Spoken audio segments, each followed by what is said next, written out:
Welcome into the Husker247 Podcast. I am Mike Schaefer, joined by Michael Bruntz, Brian Christopherson. Gentlemen, the spring football portion is over.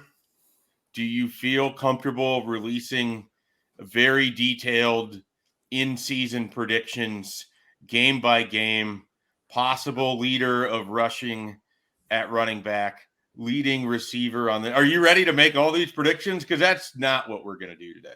So you don't have to worry about it at all. We'll save that for another time. I had a whiteboard right back here with all of my answers filled out ready to go. So I'll just table that for maybe closer to fall camp.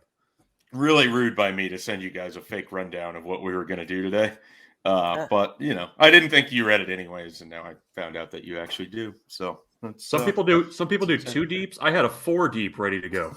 Oh, wow. The fans are going to have to wait on your 4 deep coming off of that spring game, which I would imagine, you know, a guy like Trevor Lubin has to be fighting for starting time on that 4 deep after what we saw on Saturday. He's always they both want to talk. They're both fired up. Go on about Lubin. Go on. He's always run. He's historically run well in Memorial Stadium, so that performance should not have come as a surprise.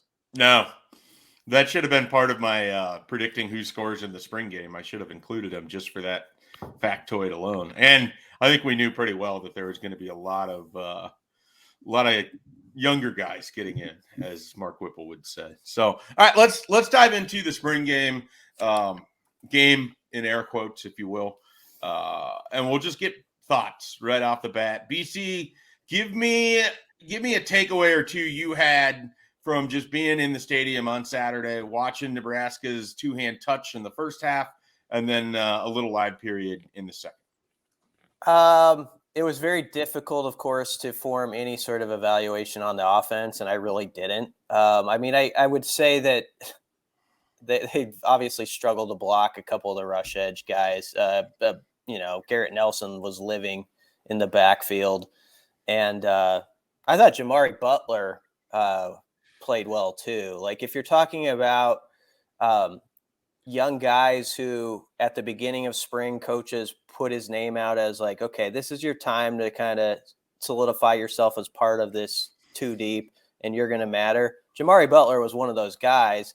And I think he backed it up, this spring. Now, I'm not saying he's going to start or anything with Nelson and Caleb Tanner there, but I think he has positioned himself well to, if he has a good summer and fall camp, to get game reps this year and kind of merge into being an important part of this defense. So I thought he was, if I were to highlight a young guy that had a good Saturday and a good spring and it all worked together, it would be him. All right. Bruntz, what about you? What stood out? Anthony Grant. I think he was probably the offensive MVP for me. And, we talked before the spring game on the Hypecast about how, especially for the skill guys, you were probably just going to be able to see how they looked individually. Like, the two-hand touch is not the best format for getting a good sense of what the running game looks like. But I was impressed with Anthony Grant's ability to bounce to the outside. That's what happened on that long run.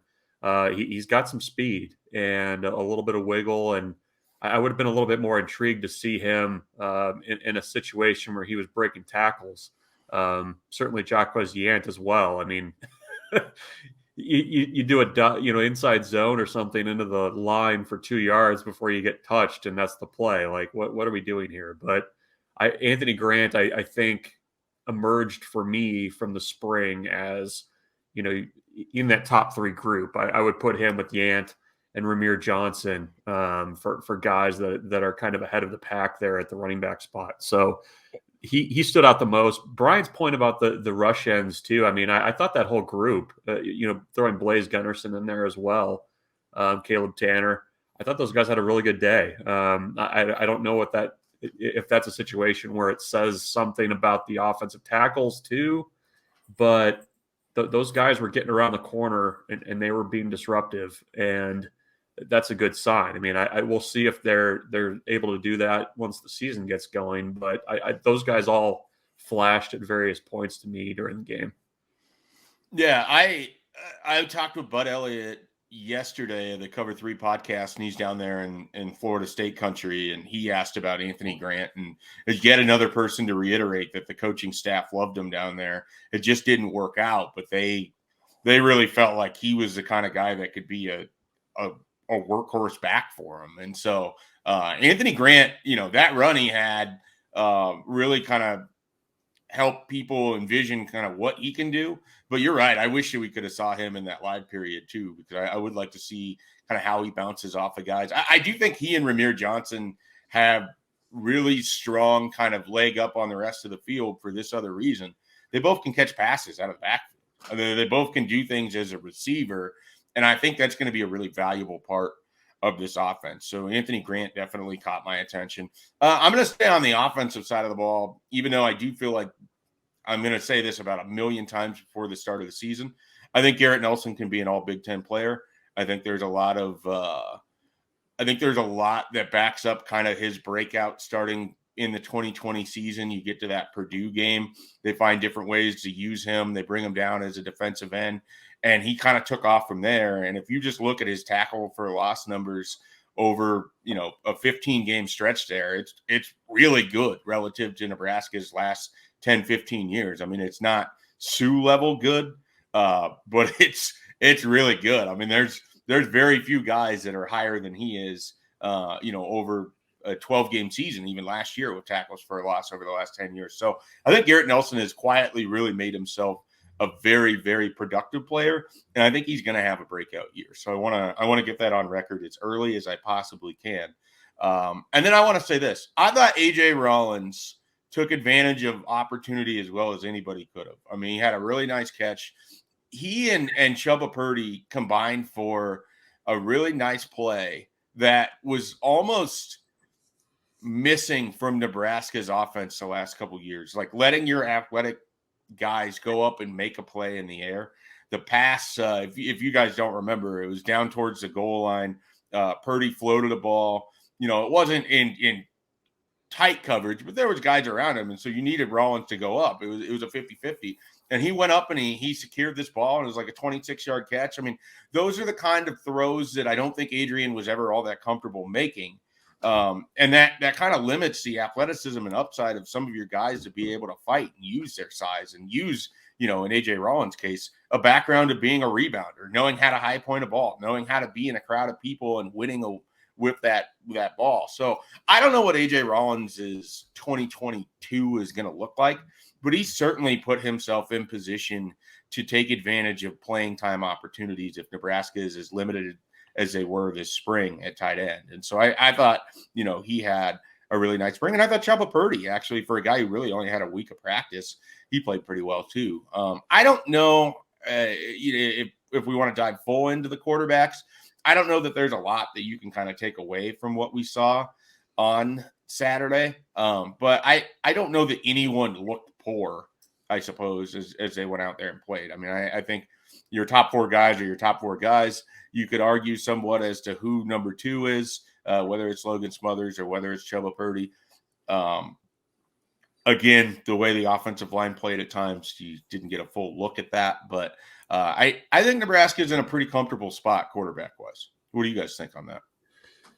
Yeah, I wrote this on the site earlier this week. The guy that I'm eager to kind of see what the trajectory looks like for him, where he's at this time next year is Heinrich Haarberg.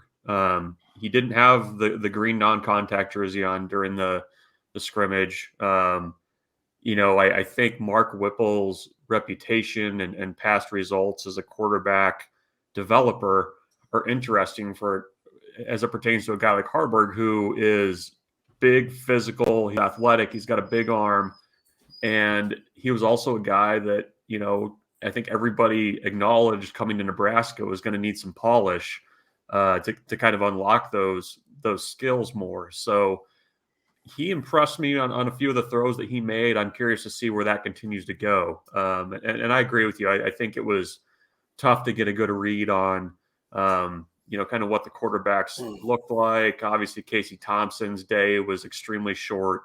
Chubba Purdy really hadn't practiced much at all this spring. But I think, maybe my one takeaway from that group is I'm intrigued to see how that battle for the number 2 spot looks with Chubba Purdy fully healthy and going through fall camp versus Logan Smothers, who's been around and is still kind of, I think, adjusting to an offense that maybe isn't the perfect set for him. So that's maybe the setting the table, I guess, for fall camp is who's going to emerge at that number 2 spot. But I am intrigued by still Heinrich Harburg's long-term potential in that offense with Mark Whipple. What did you see from the QBs, BC? Yeah, Bruntz laid it out pretty good, so I won't use a lot of words on it. I do think if anybody pushed himself a half step ahead, at least in the public eye, it was maybe Chubba Purdy Saturday, because I thought he threw maybe 2 or 3 of the nicest passes. But I also don't think we can go back to the Mark Whipple quote that we enjoyed 2/3 of the way through spring. I don't think the coaches are going to haven't been sitting looking at that tape over and over again. I think maybe they ran through it once or twice, and it's moving on to other things. So that scrimmage, I think, was a lot about, here's the stadium, sort of a dress rehearsal of what it looks like on a game day for 100 recruits packed on the sideline. And that is going to decide if that spring game was a winner or a loser, how Nebraska fares over the weeks and months ahead from that event. And I know we'll get into more of that. But as far as the QBs, it didn't change anything I thought about anybody really on Saturday. The only thing offensive related that I thought popped up the last week to me that is really interesting is sort of the Trent Hickson storyline at center, and him, I think, being a legit contender for that job, and possibly, if he is, meaning Turner Corcoran could come back at right tackle and Teddy Prohaska could come back at left tackle if everybody's healthy, and then you sort of have your line figured out from that standpoint. I think Hickson's a real player in this thing, and I think you were kind of hearing that behind the scenes throughout the spring. And then in the last week, and especially like Saturday, it felt like that picked up even more. There was a conversation happening after that game, because I think fans were expecting more than what they received from Saturday's spring game, which leads to this. I mean, do you think Nebraska has an obligation to make the spring game more of an event than what it actually is, which is just the 15th and final practice for a football team and their spring workout portion? We know in the past, Nebraska's really done this thing big, and this year it really felt more than almost any other that people were just invited in to watch a practice in which they used the full jerseys and helmets and had a scoring system. So I'm curious where you guys come in on that. I mean, I have my thoughts on it, but I would like to know, do you think Nebraska has an obligation to try to make this more of an event than they did on Saturday, Bruntz? Well, I mean, there's competing interests, right? I mean, on the one hand, the football program wants that event to be big. They want the stands full as a recruiting tool. I mean, that's what really sets it apart. On the other hand, as Mark Whipple said very eloquently, it's a practice. I mean, and they treated it like that. They've learned probably more from the closed scrimmages that they had. I think you have to find a way to balance the two things somehow, because, I think it is important you see a lot of kids in the stands that don't normally go to games during the season. You hear a lot of people saying, oh, that was the first time that, this family member or that family member was in the stadium. And that's cool. Like, that's a cool thing to do. But, I do think that there probably is a little bit of, I think as a fan, you'd like to see a little bit more than what you saw. Maybe what you would have gotten like 10, 15 years ago with Jamal Turner somersaulting into the end zone and Zach Taylor putting up huge numbers in his first spring game. But it's tough too. I mean, the depth concerns that Nebraska had were legitimate. I mean, they had very few tight ends. The defensive line group was really thin. So I don't know what the perfect answer is, but I think that Nebraska will continue to try to do that event as big as they can. And I think they should. I mean, it's an event that sets Nebraska apart from other schools. I think you just have to get a little bit creative with how you continue to capture people's attention when you're basically playing two-hand touch in the first half. You don't really do a ton at halftime. And, certainly there seemed to be buzz lacking significantly after basically after the tunnel walk. It just seemed like it was just a slow burn after that. What do you think, Brian? I think if you're not going to go with a actual sort of spring game feel where it feels like this is actually a competition between red and white like we used to know like 10 or 20 years ago, I would sort of be a fan of just a normal practice setup and letting fans in to see that, and maybe that includes some 7-on-7 work and stuff like that. But you think of last year when they allowed the media in for one of the middle spring practices and we sat in the stadium, something like that, where people can see it. They don't have to give away the farm about, what their plays are and stuff like that. They could keep it all very basic. But maybe if you advertise it more of this is what a normal practice looks like from start to finish, and you're going to see it. I think there could be some appeal to that. And people, if they knew that going in, that this isn't a game, this is what we do behind the curtain, exactly like this. And you saw that. I think that could be effective. So I guess what I'm saying is I think they're trying to still blend the two kind of where it's like kind of has this look of a game and stuff like that. And maybe you just either you go all the way with that or you don't go there at all. And you keep it pretty standard to your normal practice routine.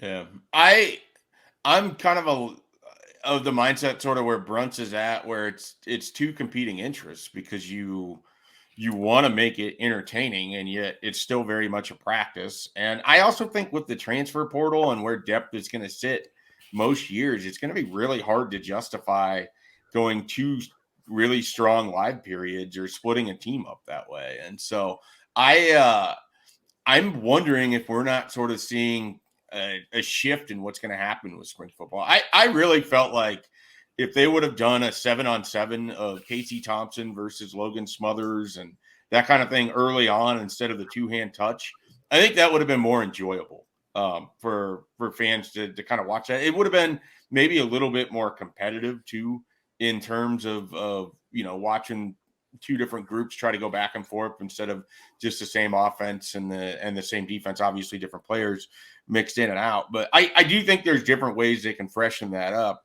But at the end of the day, they always want to use this as a recruiting event. They always want to use this as an event to kind of, sell the atmosphere of the stadium and the environment and the fans. And here's the thing. I would have graded this amongst the most boring spring games in the history of spring games. And yet every recruit enjoyed it. Why did they enjoy it? Because it's different than what they're used to. Because it was a day that was really good weather and they got to hang out with other recruits and spend time with the staff. And they're blown away that even 50,000 people would show up to go to a spring game, even if that number doesn't seem very high relative to other years. I just think that, Nebraska's in a really enviable situation where they have an opportunity. They can kind of shape it how they want. But for the most part, recruits are going to end up enjoying that experience because it's just usually been a good weather day. And it's usually been a day in which you can kind of highlight, your staff and your players and everything else in your fan base. And so I think they just kind of can keep tinkering with it a little bit and they can kind of split the baby, if you will. The older I get, the more I think that there's potential in looking into, say, like a combined practice with another program. Like you do scrimmages in the off season in baseball, you do the secret scrimmages in basketball against other schools. You go to Italy. I'm sure that there would be some pushback from coaches that, or maybe don't want to have a game televised in the spring, but I mean, if you brought like South Dakota down and you were able to do a limited type game scrimmage type setup with a team like that, I think there would be immense value for both sides in something like that. And the fact that they were able to do it in other sport, I mean, I know it's different with football. I get that. But, I mean, if you just basically said these are the, 85 guys or whatever that we're going to roll with, even if they're walk-ons and third and fourth string guys, let them do it. I think that there is some value in the NCAA looking at something like that. I agree. I definitely agree. Bruntz, you said you had a question for us that you wanted to dive into. As we sit here on April 13th, what do you guys, what is one thing that you feel differently about right now than you did at the start of spring practices on February 28th, I think was when they started? What position, player, coach, give me your 4 deep. I don't know, whatever. What do you feel differently about now than you did 7 weeks ago? From a positive aspect, the running backs.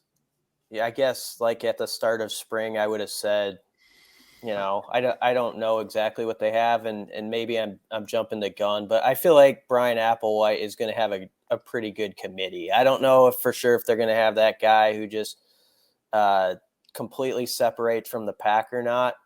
But I do think between what Anthony Grant did and the way Jaquez Yant changed his body, and if he keeps that up over the summer and comes back to fall camp looking the same way with Ramir, and then you throw in the wild cards like, A.J. Allen and Emmett Johnson, who people forget about, but I talked to him the other day, and he's incredibly motivated to come here and show that, he can ball too.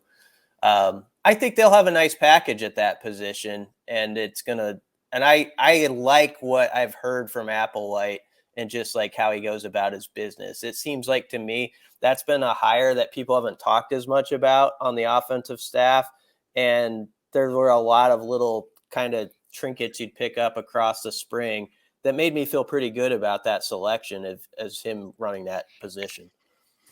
Yeah, I feel better about just how this offense is going to operate and look. I mean, there was a wholesale change this offseason, and you brought in a different offensive coordinator than what Scott Frost has run in the past. Scott Frost has to cede some of his overall control. You have a different running backs coach, a different wide receivers coach, a different offensive line coach, and a different quarterbacks coach. And, the spring game wasn't able to make it look the most cohesive thing in the world, but I feel pretty good about almost every part of their offense. Like I think they have guys at running back and wide receiver in a way that I didn't necessarily think they had 2 years ago. I think that they have quarterback options that I'm going to be pretty comfortable with in an offense that it seems like it's going to fit what they want to do. Tight end is a little bit scary because they didn't practice much this spring with your top guys, and Thomas Fidoni's status remains very much in question. But I still feel good about the depth there. And then even the offensive line, you can squint and turn your head a little bit, and you can make it look a little better than certainly what it did last year. I don't know that it's going to be a huge jump, but certainly the way that it was talked about, and when they did the live period, they looked better than when it was the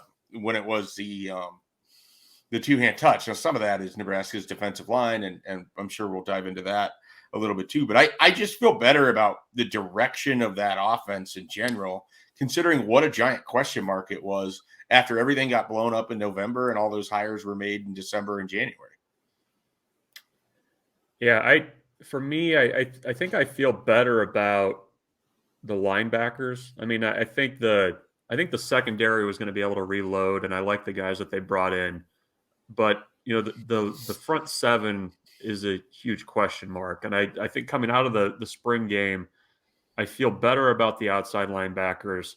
I really like the depth that they have at inside backer. I mean, you didn't have Luke Reimer in there this spring, but he's obviously shown what he can do. Nick Henrich.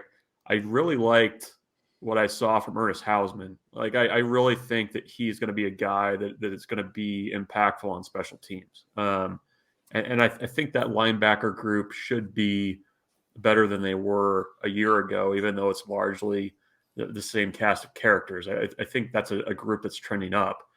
For me, coming out of spring, I still have significant concerns about the defensive line, probably more so than I did at the start of spring. When you've heard Mike Dawson be very frank about where things stand, when you just see the team, that group go through warmups and there's so few guys there, that's a concern. And we still haven't hit that second wave of the transfer portal where you may have some guys looking to move on.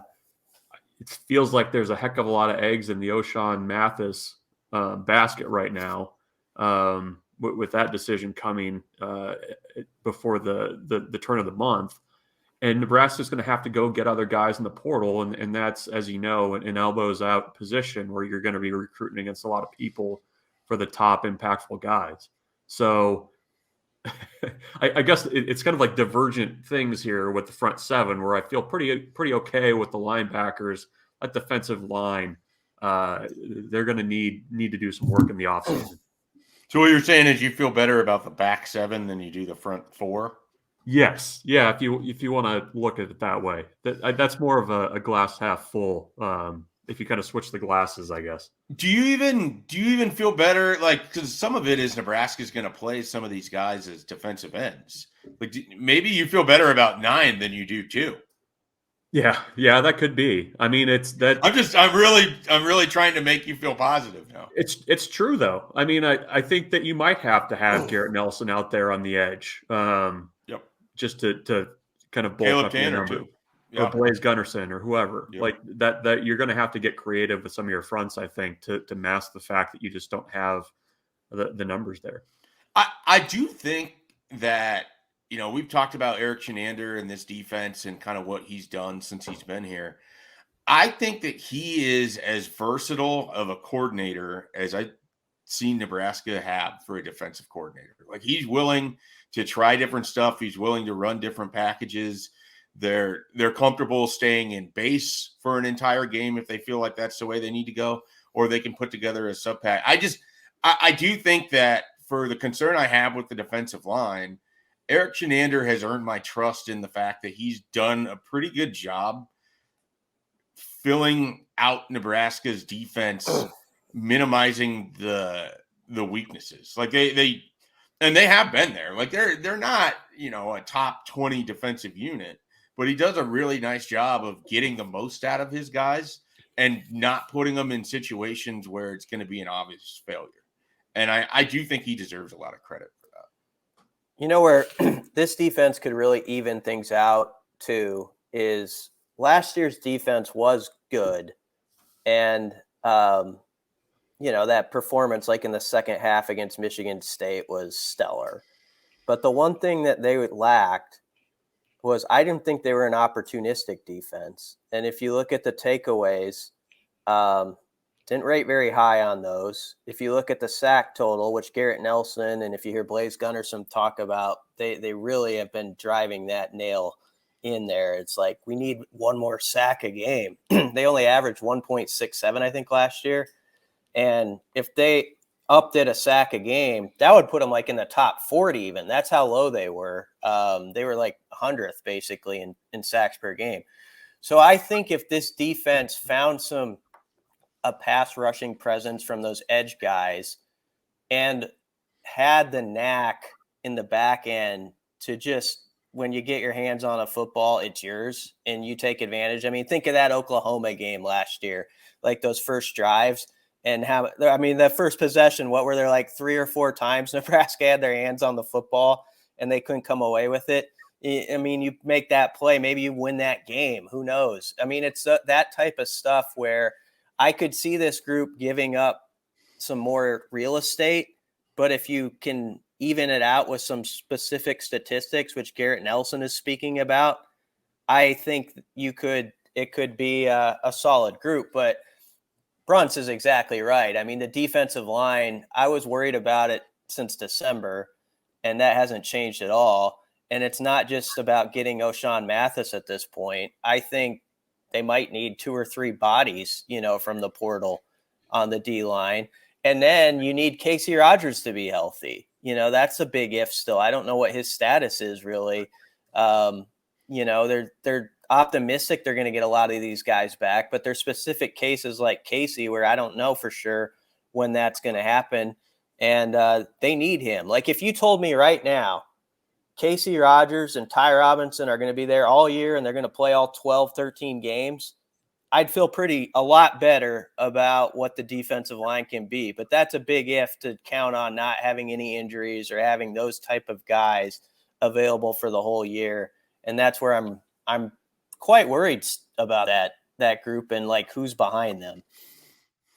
Yeah, I think that fear and that concern is very well founded, and they only can take so many guys out of the portal, and they haven't even landed a defensive lineman yet. And so that's part of it. If you're saying they need 2 to 3 bodies, I think they only have 3 spots left. And so, and I don't know that they want to use them all on the defensive line, but we'll see how that plays out. Let's use this as an opportunity to transition over to O'Shawn Mathis, who was in town. By all accounts, the visit went well. He's setting up to make a decision later in the month. He was the biggest visitor there, but the fanfare of Dylan Raiola is just going to be like I don't even know if it's sort of taking that entire Calabasas group and sticking it into one player, but Nebraska fans are going to know all about Dylan Raiola.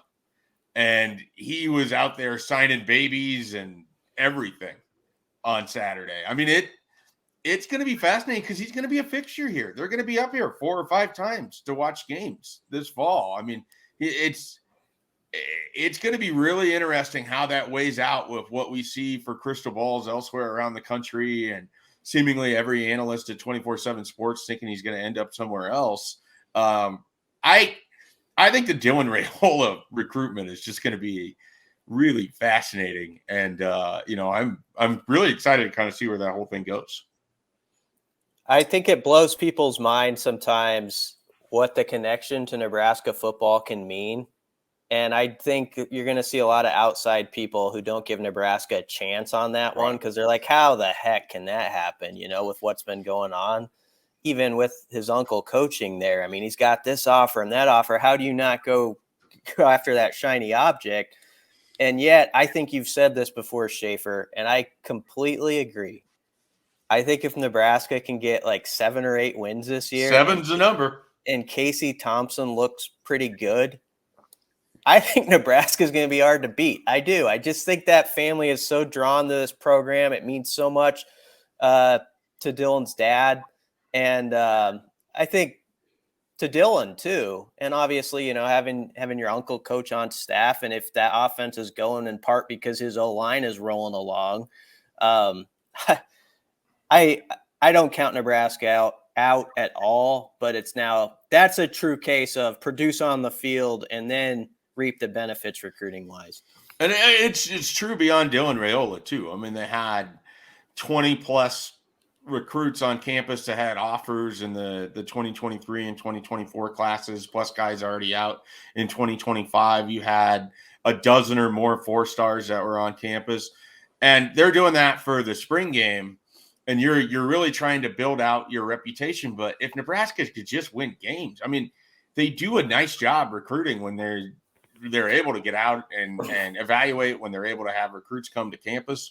They just have to win games in the fall, and it's one of those that I think is almost annoying to people at this point, because it's just like the simplest thing, or the thing that you most expected from Nebraska growing up if you were a fan here, is that they could go win games. It was, how do you compete with all these other programs that have so much more talent? Well, now you can access this talent, but you can't seem to win the games against teams that you're supposed to beat. So we'll see how that plays out. But the recruiting weekend in general, I mean, I don't have a lot to run down. I thought that there was some really interesting 2024 guys that were there that Nebraska offered.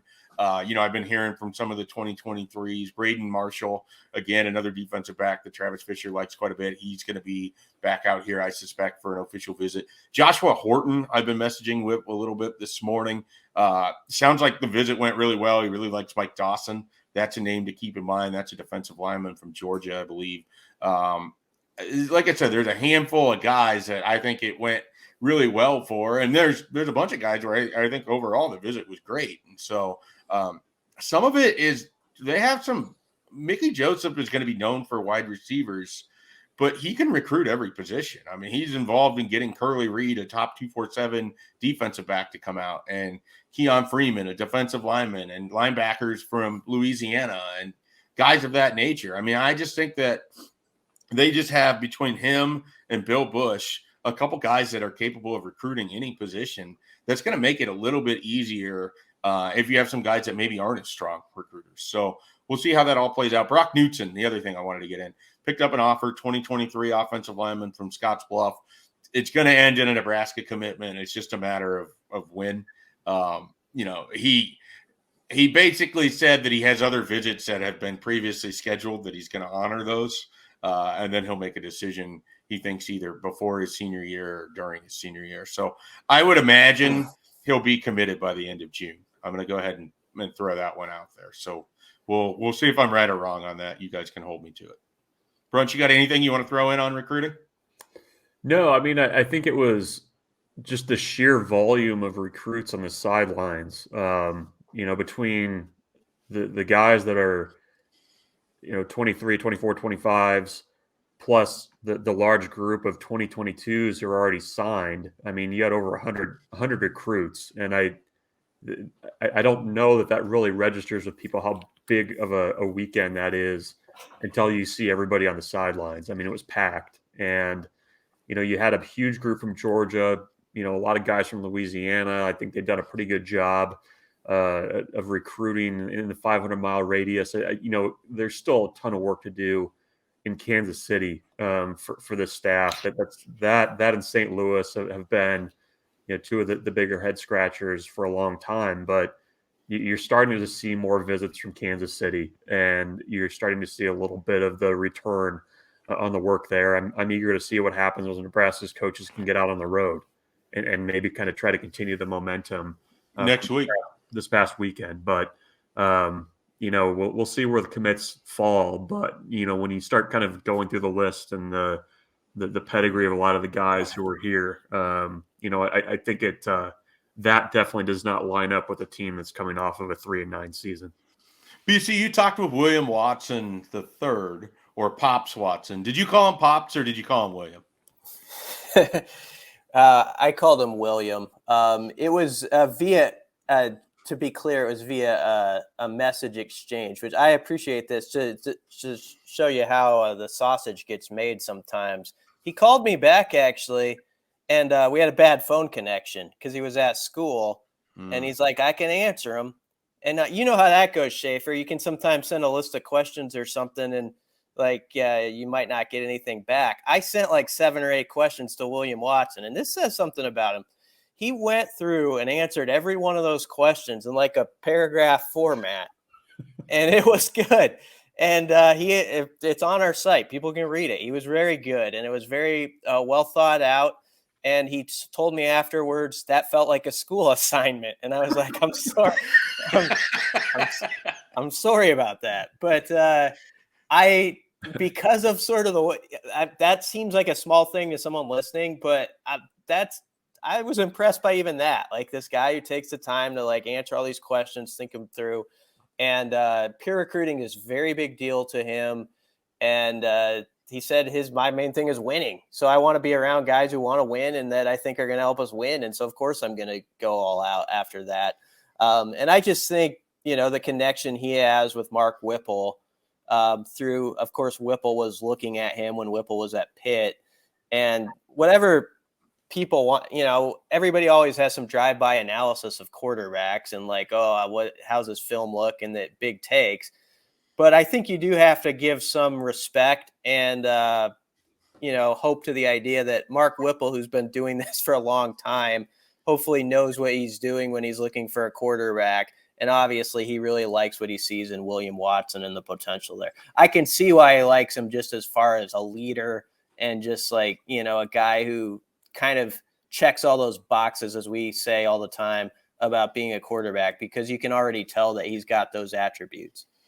Yeah, I was just curious if you had a chance to actually talk with him or if you messaged with him. And I mean, I've done both, and I've, like you, was impressed because when I've sent messages, I've gotten long, thought-out responses. I mean, he's a very thorough guy. Bruntz is shaking his head. He's not. You guys he's not giving used up, to that life. He's busy enough. Why are you guys giving him school assignments? It's not like we're putting deadlines on it. I did tell him to answer. I told him answer whatever you want out of these. I didn't say you had to give them all, but he did. So I mean, I'm a big William Watson III fan. I'll call him Pops, whatever, right now. And when he gives interviews and answers like that. Yeah, I still haven't. I don't know. I might just be too formal. I don't know that I can do the Pops thing. I'm not a big nickname guy if I don't feel like I know the person. You know, you just call him Mr. Watson. I might. It might feel more comfortable to me. Wasn't Louis Armstrong Pops? Didn't they call Louis Armstrong Pops? I don't know. Jazz. We don't have to get into a discussion about jazz music. All right, Bruntz, do you want to look this up? Do you want me to look this up? That's all right. Just carry on. Louis Armstrong. I'm Googling right now. You don't have to do that. I think at the beginning of It's a Wonderful World, he's like, yeah, Pops. Like he talks about what they call him and stuff, but I could be wrong. Yeah, that was a nickname for him. That is correct. That is the kind of knowledge that BC brings, and then he can pass along to his recruits in his class. So that's just what we're getting here. Anything you guys want to finish up with here as we close things out? I don't know that I can do better than that. There's also a biography of Louis Armstrong called Pops. So yep, there you go. Probably pretty good. I don't know. The last thing in thinking about where guys came from to visit this weekend, there were some Texas guys, and I think Texas and Missouri are kind of wild card spots in this class where I'm not saying to project that they're going to get a ton of guys, but if they could pluck one or two that they really want out of each of those and kind of get that ball rolling, that would be big. They have Mickey recruiting some in Missouri. I know Brian Applewhite's got some good Texas links, and Vince Ginta is a guy who knows that area well too, he having recently been at Baylor. So those are two states that are sort of on my radar as far as maybe we see something there that we haven't in recent classes. All right, excellent. Well, if you are looking for more coverage on recruiting, if you're looking for more thoughts on the spring game, if you want to know about Nebraska baseball, you can go to Husker247. We have all of that covered. We even have basketball coverage when stuff happens from time to time. So you can find everything about Nebraska at Husker247. Spring football might have stopped, but the content will roll along at Husker247. We'll have another podcast next week. We'll catch you then.